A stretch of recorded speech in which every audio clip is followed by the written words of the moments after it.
when I did the time for something I didn't do, that's when I really started thinking about social justice. I go, how can I be convicted of something I didn't do? And then I look around and I go, oh, I know why.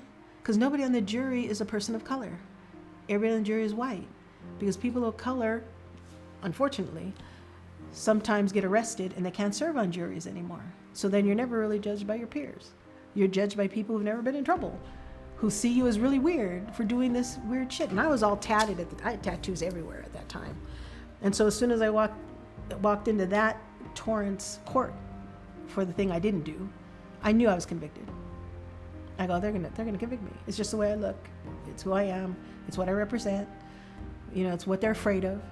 And the judge, when they said guilty, the judge looked at them and said, how could you find her guilty? There was no evidence. He said, but I can't change your decision, but I can minimize the time. And so he gave me 6 months. And I was really angry about that. I don't think it made me do the next thing, but it reminded me that justice doesn't exist. Not for people of color and people without money.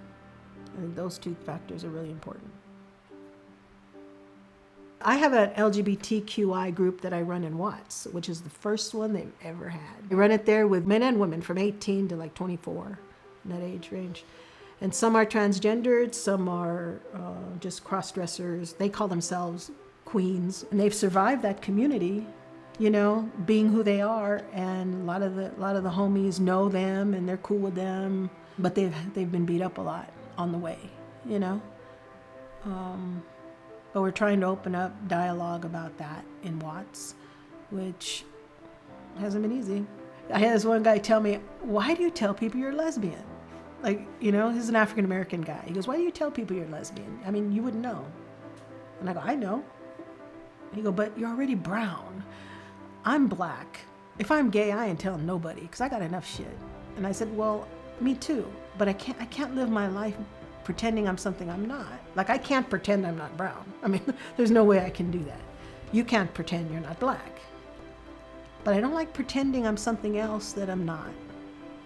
And that's important to the people coming up after me, the kids, because there's been so many times in groups where I deal with a lot of teens where I'll say, "And I'm a lesbian," and then somebody in there will say, "I think I'm bisexual."